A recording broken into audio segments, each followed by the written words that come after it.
Hi, this is Dr. Kimberley Linert, author of Visualizing Happiness in Every Area of Your Life and host of this podcast, Incredible Life Creator. And today I have with me Debbi Sluys, all the way from Canada. Hey, Debbie. Hi, thank you for that beautiful introduction. Yes, and so excited to have this interview. So, just so people know you, I'm going to read your bio. Debbi Sluys empowers people to live their best lives and be the best professional they can be by discovering their vision, balancing their lives, and realizing their inner power. Debbi is founder of the Dare to Declare Academy, which certifies coaches and entrepreneurs to lead impactful vision board experiences for their clients. All right. So I know you just didn't start out doing that at first. So tell us about you. So, personally, I'm a mom of four, and three of my children are married, and I have three grandbabies, which I really enjoy. Actually, two of them were just here this afternoon and got to splash around in the pool, which is really fun. So, I'm in my encore career in that I do have freedom of time, freedom of resources, which I really, truly love. And what I really love is that I get to live what I teach. So I teach people to dream big and to know that the power of manifestation works, the law of attraction, the law of vibration. And my life gets to be a living example of that. And so I didn't start that way. I started actually in the early years sector. So I know United States and Canada are similar in like daycare, basically. And so I worked in childcare, and in Canada we have licensed and unlicensed, but it was licensed childcare, not for profit. And when I first got married, I started in a school age program, which is where a lot of educators began, is with the school age children. It was like a summer camp. So it would have been around this time of year. Just got married in June. And I ran the camp and for 2 months, and then school started, and the supervisor decided to leave. And so I applied for the job. I was the youngest and newest employee. So I really learned on the job, and I stayed there for 30 years. We grew the organization to when I left, I had 75 employees and 4 locations. We were serving about 450 children at one time throughout the area where I live. And that really created a basis for what I'm doing now. And people might think, well, what's the correlation? But it happened to be that my employees, what I noticed was a lot of them were coming into the field by default. Like it wasn't that it was like a choice. It was like, well, what else can you do? Well, you can work with kids.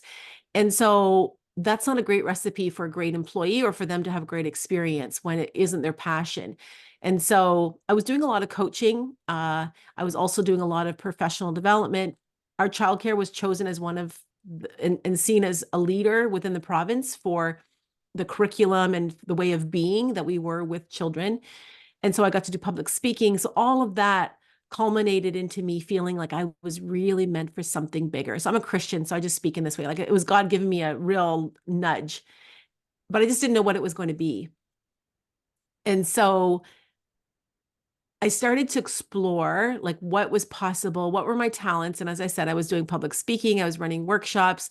I really loved leading my team. I loved working with the women, supporting them to discover their gifts.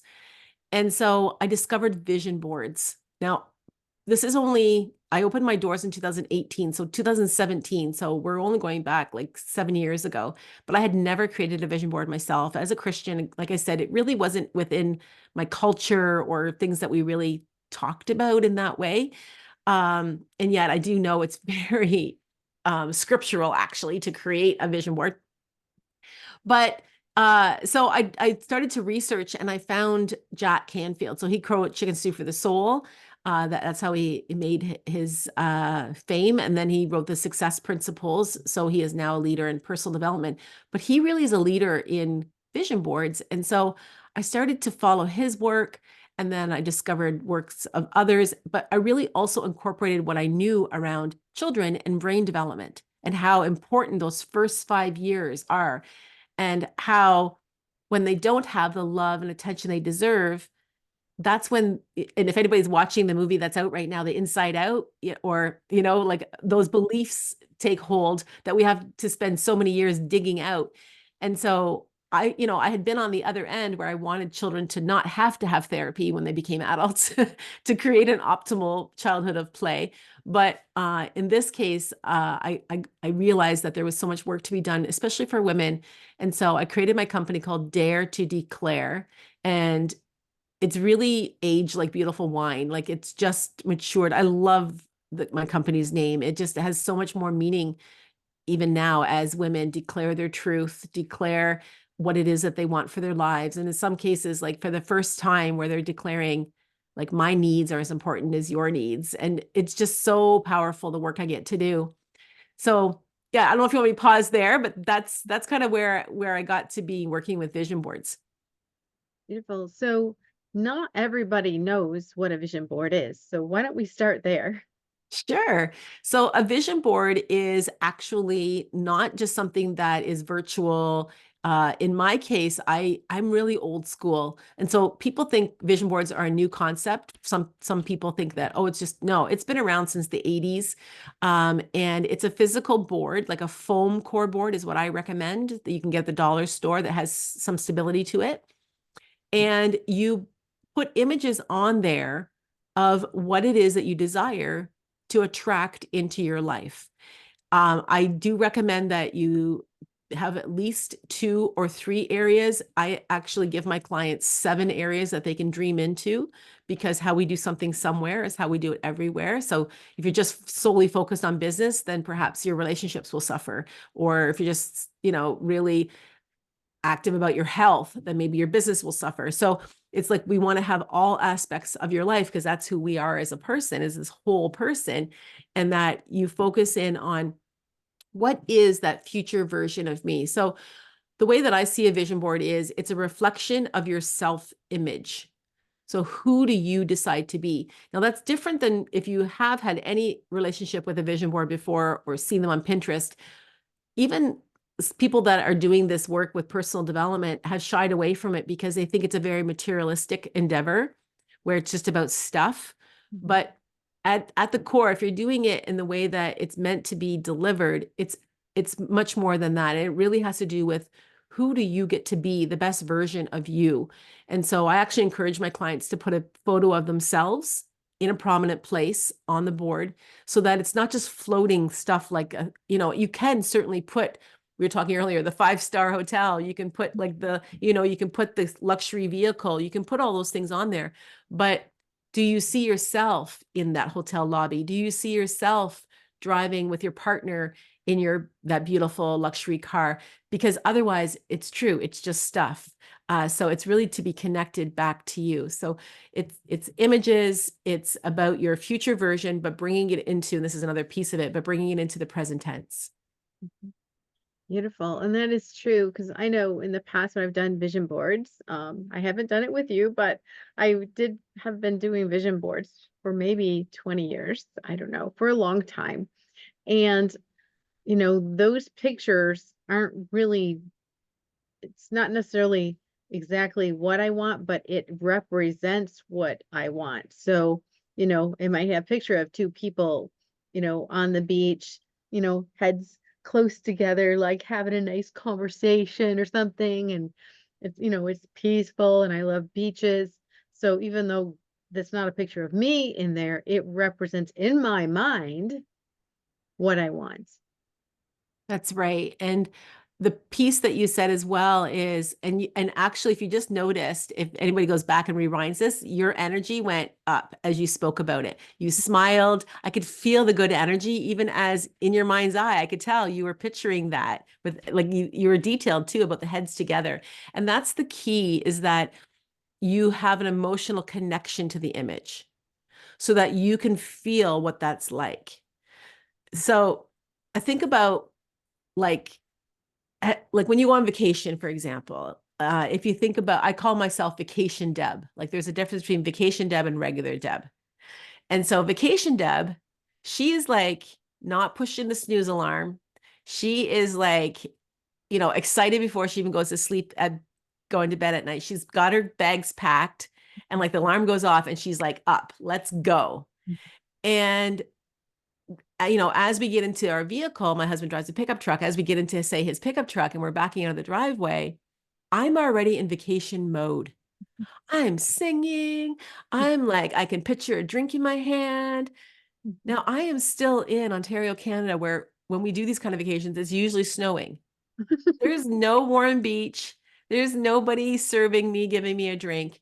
But I've already decided that because I know it's coming, that and I've got the image in my mind, that I'm already vacationed out. So that's what you get to do with the vision board, is that you get to be the $1 million version of yourself. Let's just put that out there. So what does $1 million Kimberly drive? What does $1 million a year Kimberly, where does she live? How does she dress? How does she eat? So all those decisions are funneled through that, and you can just feel that vibration. Even though it's not your reality yet, I'm not on that vacation yet. I mean, anything can happen between my driveway and the airport, but I've decided to already feel that way. Does that make sense? That makes total sense. In fact, when I was writing this book, I did lots of research on happiness. And one of the studies was talking about that our mind cannot tell the difference between what is real and what we imagine. And it used the example of um, some people won dinner at an Italian restaurant, a very nice, posh Italian restaurant.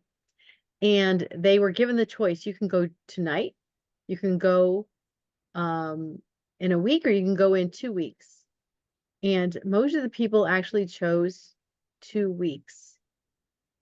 And they chose that because that gave them a whole 2 weeks to think about what friend they're going to go, how it's going to be when they go there, how their conversation is going to be, how it's going to taste, how they're going to be waited on by these kind people, and just how they're going to feel there. So they had 2 whole weeks to be feeling that before they even arrived.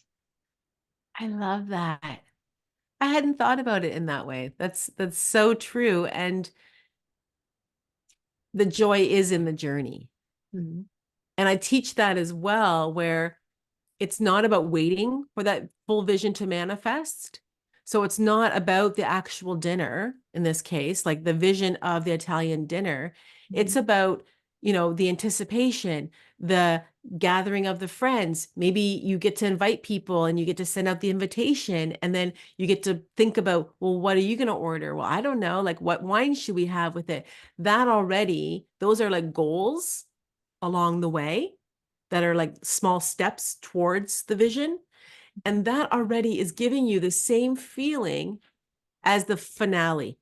Mhm. So, yes, you have the finale of the Italian restaurant, but if you go back and you think about the feelings you were having in your kitchen while you were planning, it's the same endorphins, it's the same feeling that you have. Mhm. Yeah. And the other thing that makes sense about that is, have you ever wanted, like, I'm just going to use a car for an example. You really want this car. And let's say it took you 2 years to get to the point where you could actually afford this car. This car could, you could drive it every day, and you go to the dealer, you buy the car, you're really ecstatic, you're so happy. But what do you feel 6 months later? Oh, well, I love my car. I still love my car. I still love driving it, but that super excitement is gone because now this is just normal for me. It's so true. I actually warn my clients to say, be on guard that you still notice when things are manifesting, because you will be affirming and you'll be visualizing it so much that when it actually comes in, it will feel like it's supposed to be and it's just normal. And no, you're absolutely right. Yeah, love that. Yeah, we want to celebrate those times too, That's because, right. that's the other thing about happiness, that some people think it's the big things. Oh, we got this promotion, or we married someone, or, like we said, got the car, or got the house, or whatever. And that does give us that spark of happiness at the moment. But it's the things that cause the most joy are those simple things like, oh, I got to spend time with my granddaughter today, you know, I had a nice conversation with my husband. Oh, my family went to the beach and we just all just had the greatest time. Those are the things that create lasting joy and happiness in life. For sure. And it makes me think about the idea of gratitude, that when you begin the day with gratitude, that gives it this sense of happiness and joy, uh, that you can't help but feel that way when you're feeling grateful. That is so true. And sometimes it's the simple things. So a lot of times if we start comparing ourselves, we get upset, right? Because comparison is just mean. But if we think about it, I got up this morning and I turned on the shower and guess what? It was hot. I had hot water coming out of the wall. And that's a blessing because there's people that don't have that. It's so true. And it's in those small things for sure. Yeah, for Yeah. sure. Yeah. So when you're working with people on these vision boards, just kind of take us a little bit through that journey of doing that. Sure. So as I stated in my bio, as you read, I actually have two streams, I suppose, two branches underneath my company. So I have where I'm actually doing the vision board workshops, and I do those in a couple of different ways. I do them online, I do them in person. I get contracted into doing retreats for people. So people will fly me in if they're doing like a wellness retreat and they've got a yoga instructor. Well, then they'll bring me in to do the vision board. So I get to do that. And then I also, as I said, teach. So I train trainers. So now people can actually use the vision boards as part of their business. And it fits with every modality. It's so interesting. Like more and more I do this. So we have 44 graduates from 5 different countries so far in the last 3 years. And it's so interesting to me how this tool is so versatile. But one of the things, so I will just show. So this is my magazine. So I created this magazine actually about a year and a half ago, almost 2 years ago. And so creating a vision board, and again, you said you've been doing them for 20 years. So I don't know how long you normally take to do your vision board, but I recommend at least 6 hours. And the reason that I do a 6 hour session with my clients is because have you ever had it? Like, even when you come into, let's talk about that fancy dinner, like you've gotten dressed, maybe if you've got young kids, you're trying to settle the babysitter, like you still got stuff on your head from work that you're trying to text people, just get things settled down. You come in, you sit down, put the napkin over your lap, you're like, right? It's just like life has just been at you. And like, okay, now I'm going to focus my mind into this lovely dinner, but it takes a little bit to get there. And so I have the same thing with my clients is that I support them to clear some space because there's nothing, I'll stand on this. There's nothing more important than creating your vision for your life.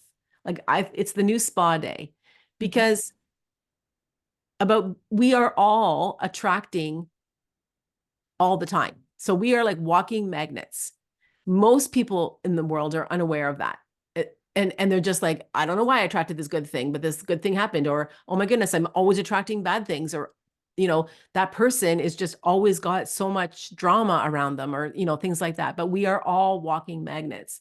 Mhm. So what I like to do is support my clients to understand the laws, the universal laws, so that they understand the universal laws of vibration and cause and effect, like, and under the umbrella of the law of attraction that we are attracting to us and where our focus goes, our energy flows.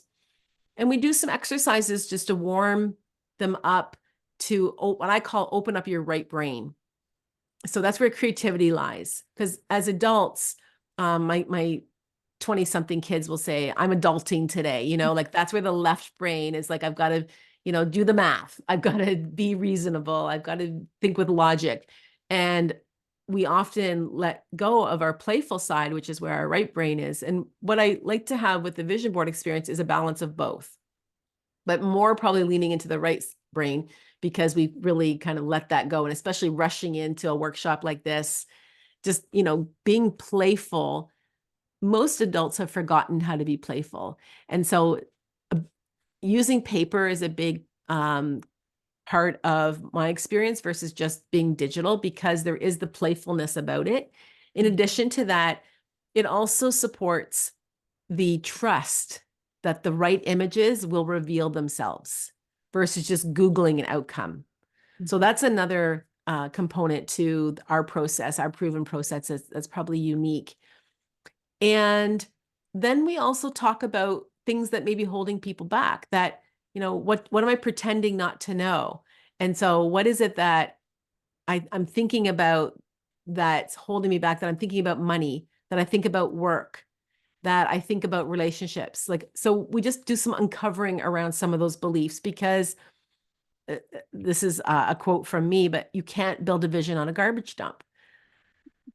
Like, how gas stations, like when they get closed down, they have to sit dormant for a while when they take the tanks out, because the ground has to settle again, and because there maybe have been leakage. And so you can't just build a new house on top of where there's been toxic.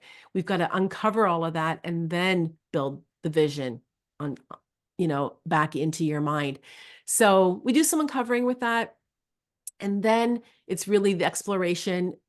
So I like to use these three words: dream, discover, declare. So dreaming is where we get into, what is it that you want?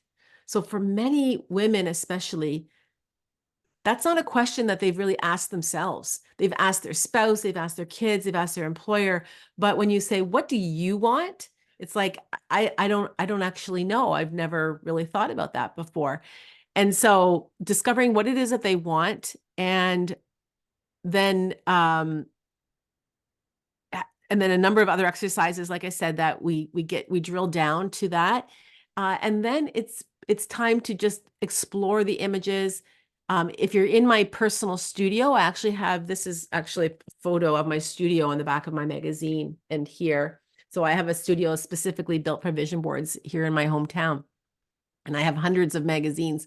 But then you get to explore and find the images that represent what it is that you want.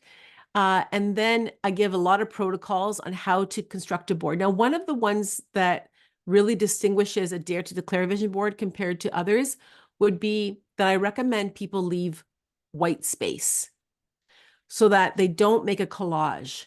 I should actually make t-shirts. I keep saying this, that say anti-collage, because if you think about the way that the world was created, it was created with a sense of order. Mhm.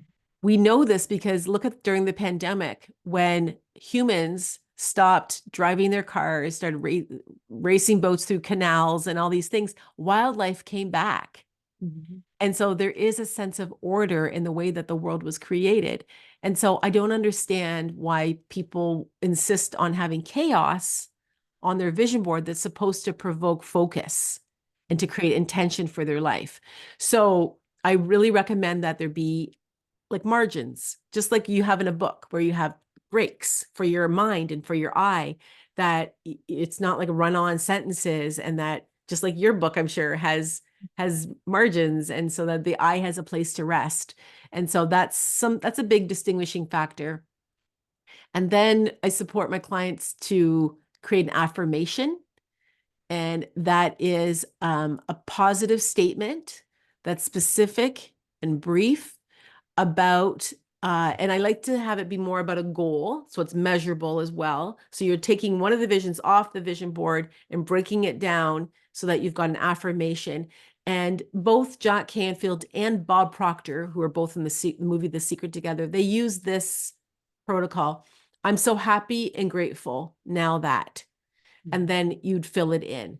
So I'm so happy and grateful now that I'm earning 10K a month serving clients enthusiastically, something like that, so that you can feel like, oh, that sounds amazing. So yeah, so creating an affirmation.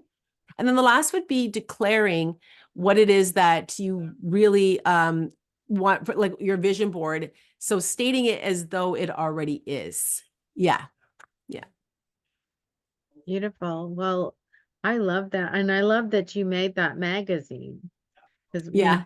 earlier when you asked, well, how long does it take you to do a vision board? Well, I collect pictures for months. Sometimes when I see one, I will just grab it.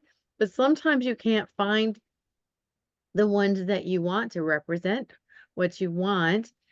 And also, people aren't using magazines as much as they used to. There's still magazines obviously available in the store and you can purchase them.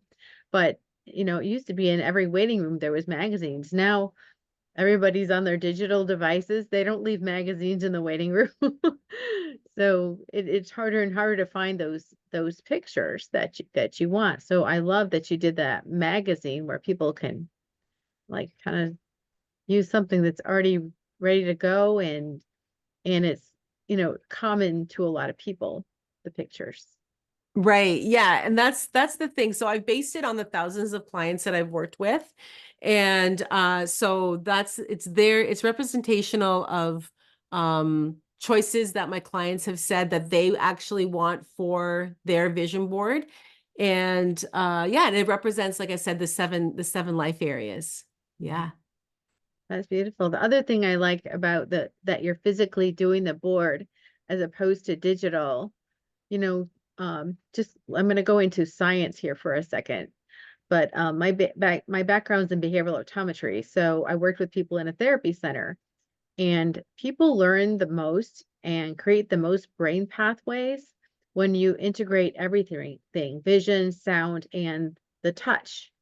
And so by actually doing that, you're connecting them to the vision board because they're touching the paper. They're, maybe in some cutting the paper, pasting the paper, placing the paper and organizing it using their eyes and their hands. Maybe not so much hearing, except for maybe the cutting, but that all integrates. So you're integrating those wishes, those goals, those visions while you're actually doing the physical work of putting it together.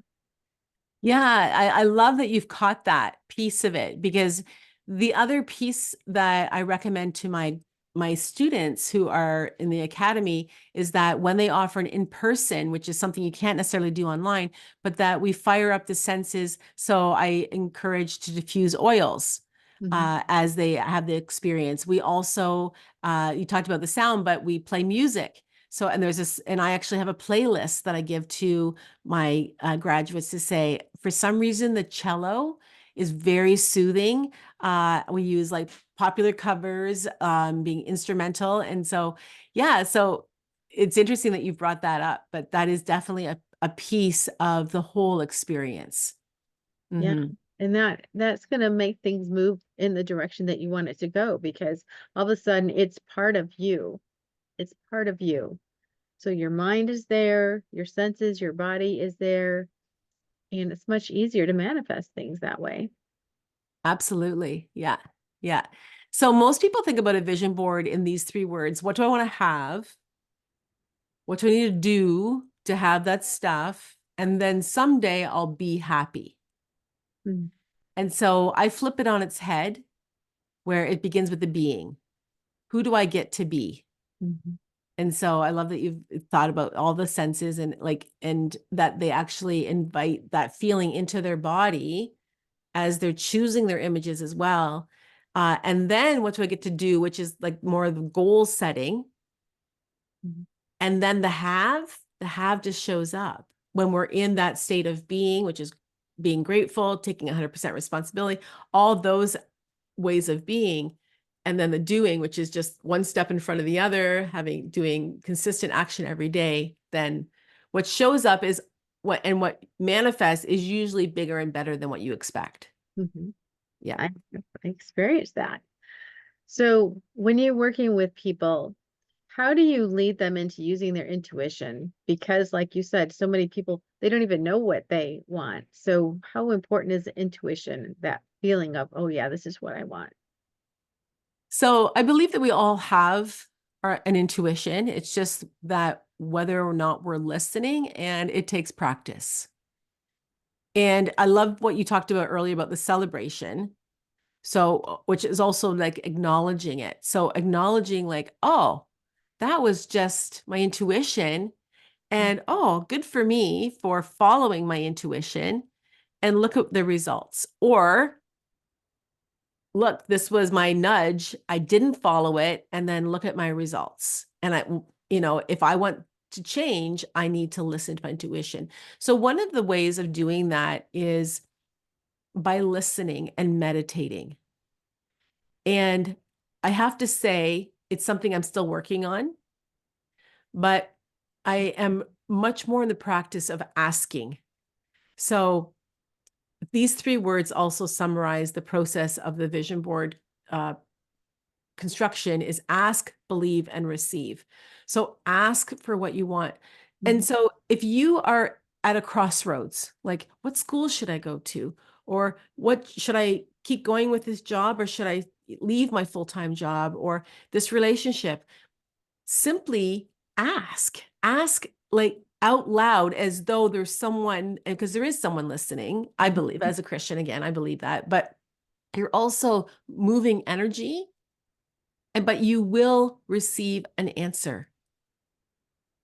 And so just be aware of things around you, or just it may come to you in a dream. You may wake up where you feel the next day you've got your answer, like, oh, I do know what I need to do. And so the key is also to trust that. So that's where the believing comes in. So to trust yourself. And it's so interesting how we trust others. Like somebody else will tell us what to do and we'll be like, oh, yeah, that sounds good. I got to do that. Whereas when we ask ourselves, should I do this or what? And then we just second guess our own intuition, our own inner wisdom. And so that's what I would say is ask like out loud in the car where like, what should I do? And to be very specific. And if you're not getting an answer, keep asking. And then also listen and be observant of the answer because it will come. I love that. That is great, great advice. So, I know there's a lot of stories of people who went, like, I'll just call it for simplicity, rags to riches. You know, they grew up with every everything that could have happened, you know, not just money, but they were abused or they were in just a bad situation. But there's a lot of stories of those people overcoming and then just becoming these very successful people. So when it comes to doing the vision boards, how is our outside, what's happening outside affect us? And how do we overcome that? Is there something we can mindset we can do something to help us overcome that and be one of those people that overcomes adversity? Mm-hmm. I've spoken to a variety of people that, as you said, they've had generational oppression. I just was speaking to a group of women in Afghanistan who are under terrible laws right now where they can't continue their education. And then I've spoken to women like me who are of privilege, who, we live in a country of freedom. Like you said, turn on the hot water or water and hot water comes out. And so how do you respond to say, does everybody get to dream? Like, how can I use this tool in a respectful way? And my answer is an equation. And the equation is this: E plus R equals O. Now that's from, I'm a certified Canfield trainer, and that comes from the Canfield training from Jack. And the E is the event. So that's, as you said, the outside circumstance, whatever it might be. So I'll just give you a quick story. When I was leaving my full-time job, so I started my company, as I said earlier, and then I straddled both for 2 years. So I was doing vision board workshops on the weekends and took, vacation days. And then finally, I had the tipping over point where I decided, okay, I'm going to give my notice. And I did to my board of directors in January of 2020. And, for the rest, the joke is like, so, oh, wow, the rest of the world and myself did not know that the world was going to shut down 3 months later. So I gave my notice in January. I gave them 6 months notice. I'd be leaving in July. So in the middle of that, there's a pandemic. I cannot use my studio. I cannot do in-person workshops. I just quit my 30-year career for a career now that I can't actually physically do. And so that was the E. The pandemic for me was the big E, was the outside circumstance. Now, some people, a lot of people who don't know about this work jump to a conclusion of an O, which is an outcome. E's happening, so this must be my O because this is what everyone else is doing, or this is what I've always known, this is what I've been taught. And so had I followed that belief, I would have just gone and begged for my job back and said, I'm so sorry. Like, I'll go work in the playrooms. I need my job back. I'm just out of fear that there's no way this is going to work. I don't know how I'm going to do this. But what we forget is that the R, which is our response, is our superpower. And so how I decided to respond was I hired a coach. So I followed my intuition. I asked, what do I do? And it's like, hire somebody who's smarter than you. You don't know what you're doing here. You think you're going to go step full-time into coaching, but you need to get this ramped up fast. You've got no choice here and you're way out of your comfort zone. And so I hired a coach. I figured out what a niche was and how to really get, my marketing message clear. My final project was to do an online vision board workshop. And I was like very skeptical. Online, how's that going to work? As you know, we've been talking about energy. We've been talking about feeling the paper. Like, I'd only ever experienced it in person. I just was really skeptical. And I mean, this is, we're talking on Zoom now, but I had never really been on Zoom before. So I created a little mini vision board called a power word, which was centered around a single word. My word for that year was generous. And unbeknownst to me, boy, oh boy, would I ever need that word, because every time the health unit would come in and say, we're changing the laws around the way we're going to be with kids because of the pandemic. We now have new requirements for you. My employees were like, what's happening? People were like, you're leaving. So who are you hiring? And I was like, I was freaking out. And every time I would feel like I was sinking and drowning, I would pull the life preserver of my word, which was generous, and say, Deb, what would my most generous self do? How would she respond to the situation? And I just put that face on, put that lens forward, and that's how I showed up. And I exited beautifully. And I also realized I attracted 65 clients to that, or participants to that workshop, created 10 paying clients. And I was like, oh, thank you. Okay, I have my answer. I'm on the right track. And that actually still to this day is one of my lead workshops in my academy. I'll show you. This is what my word is this year. It's ease. So things come easy to me and I am in a state of ease. So when I am feeling like uneasy or in dis-ease, I remind myself that I am at ease. And so that was amazing. And that it gave me such an awesome opportunity then to go online. From that, I realized had something so special that coaches that were in my other program I joined after that were like, Deb, nobody's doing vision boards like this anywhere, like UK, Ireland. I'm meeting people from all over the world. I was like, really? I just created this in my own little small town here in Ontario. That's awesome. And so that's when I started the academy. I would never have done that otherwise.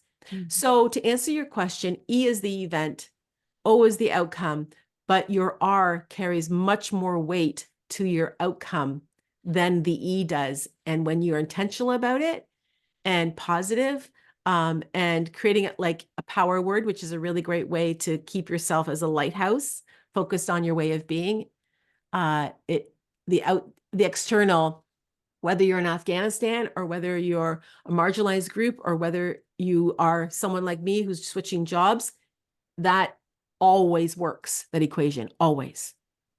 Yeah. I love that. Thanks for sharing that with us. So now there's a verse in the Bible that talks about, if we don't have vision, then we're not going to prosper. We're going to fail. And these vision boards give us a vision. And how do you integrate that with your faith? Yeah. So My purpose is really to glorify God. And so thank you for asking me about this. I don't always, I'm not a Christian vision board coach. I'm a vision board coach who's a Christian. So I work with people from all different backgrounds, different faiths, atheists. But I mean, a Christian can actually pick it up usually because I talk about being blessed, not lucky, right? Little things like that, little Christianese things. But my purpose is that I see the vision board as an act of worship. So each one of us has been given this gift of life, and that's truly what it is. It's a gift.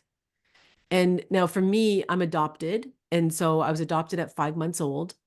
And so I truly see this gift uh, as the second chance. It's like God scooped me up and said, "Oh, no, you're not supposed to be in that situation. You're supposed to be over here." Mhm. And so how do I demonstrate my gratitude for that? Is I get to live as large as I can into this gift of life. So if I just take this gift and, let's say I give gifts to my kids, and if they don't use it or just toss it into a closet, or, I'm really disappointed, and it makes me sad. On the Mhm. other hand, if I see them using it, if I see them wearing it, I'm like, oh, you like it? Like, it just gives me so much joy. So I think about our Heavenly Father and how much it's similar in that we give glory and honor to the one who created us and gave us this life by using it fully. And so the scripture I use for that actually is, I've got it here on my wall, is Matthew 25:14-30. And it has to do with the parable of the owner of the field and how he gave talents to his workers. And he gave increments, I think, of 1 and 2, and then I think 5. And the one who had 1, he buried his because he was afraid. And the other 2 doubled theirs and they were rewarded. And so whether we have, a little or we have a lot, we are to make an impact. We are to double what we have, and we get to dream big. So we get to fully live this beautiful life that we've been given, which is, whether that be a beautiful vehicle or whether that be a beautiful home or beautiful vacation. I see your scene behind you there, like, being somewhere on a beach, but it's also to make an impact for others. And what I get to do as well is I get to say, if I can do this, you can too. That is wonderful. So, if people wanted to work with you, how do they connect with you? And maybe you can just go over some of the services you have now. Sure. So, I mean, I've been highlighting the magazine. It's actually on Amazon. So if you go there, you can see the Dare to Declare magazine. It looks pretty much like this, except the picture of me is a little bit bigger. But just look for the woman in the coral dress. But what's really great about this actually is you'll get the magazine, but you also get my online course. So it's a bundle and it's very affordable. I'm actually dropping the price. It's being uploaded as we speak. So I don't know when this is going to air, but if you go there, you'll be very surprised by the price because you're getting it's an 8 chapter, 30 lesson course. That in itself, I've actually had it listed at $497, like $500. And I mean, you're going to get this for under $30 with the magazine and the course actually. So that's on Amazon, where it's a DIY, do it yourself, invite a girlfriend, do it with your hubby, and you can create your own vision board that way. Um, Actually, this is hot off the press. This is really exciting. I just did a reveal, a box reveal. This is actually my only one because I'm actually proofing it, but I'm creating a planner. So you can see actually I have an ode to cherries on my dress because there's like the theme here is cherries, which is really fresh. But this is actually a planner, a day planner. It's undated, so you can start at any time, but it has a spot in there for you to track your goals. So not only are you going to make the big vision board, but this will give you an opportunity to make monthly goal boards so that you can take, like we talked about, the chunking that down. So maybe it's like you really want to work on your health, and to release those 10 pounds. So then you're going to have images that you can put. So this will be a beautiful keepsake for you as well. So this actually will not be available till probably around September, but people can reach out to me if they want this and want information on that. I am starting a wait list, because the copies will go fast. Like I made this for me, actually. Like it's so cute and it's just so amazing. So that, and then if you are like, this sounds awesome, like how fun to gather people, men, women. I actually have a couples vision board workshop. I do ones for kids. This just sounds like such a joyful way of coaching and making a difference. I'd love to chat with you about the academy because it's only a 6-week program and you get certified.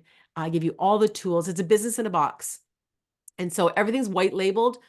It's not a franchise, but it's like a franchise in that you get everything that you need to start up your business. But it's not like McDonald's where you have to look like a McDonald's. You don't need to look like Dare to Declare. It can look just like your business and white label everything. So that's something that you certainly could add. And I'd love to chat with you about that. Wonderful. Thank you so much. And now I have a personal question for you.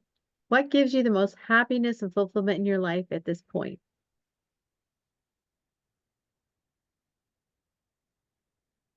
The most would be my family. It would be my family. I'm so blessed.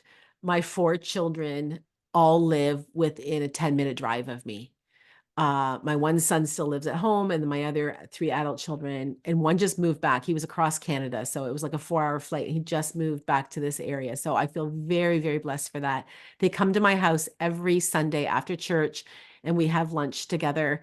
So I know many of my girlfriends, their families spread all over the country, into Europe. And so I do feel very blessed for that I get to see my grandchildren and see them grow up and because they change so fast. So I love that. And then the other piece of that is what I'm doing here, which is really making an impact. And I love this work where it's hope filled, light filled.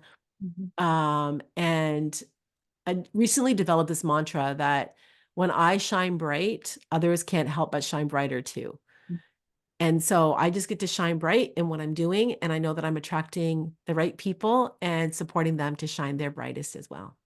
That is wonderful.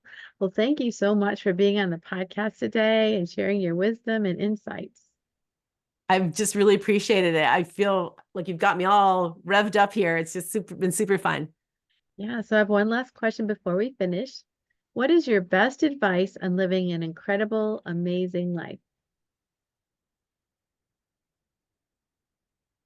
My best advice would be to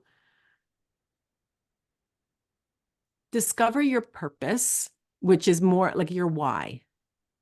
So do the work and dig into what's your why. Uh, I do an exercise where it's you go 7 deep. So why is that important? So why is that important? So working with a coach or find somebody that you can hold you accountable to really discover what your why is. And then from there, creating a vision. It's important to get clarity and focus to create that vision we've been talking about all today. And then to focus in on a goal or 2 goals that will get you into action because law of attraction doesn't work without action. Action, the word is embedded right in attraction. So it's about having those daily acts. I love this quote where it talks about big doors swing on little hinges, meaning that big opportunities swing on little habits. And it's about those daily habits of action, reaching out, listening to this podcast, learning more about yourself, learning more about how you can be the best person that you can be. And then keep studying and give back. And when you feel like you are feeling down or you're feeling like your results aren't where they are, one of the best antidotes is to do something for someone else, even if it's just buy someone a coffee, give somebody a smile, give somebody a compliment, and it certainly will change and turn around your day. All right. Well, thank you so much, Deb. My pleasure. Yeah, we'll talk to you again soon.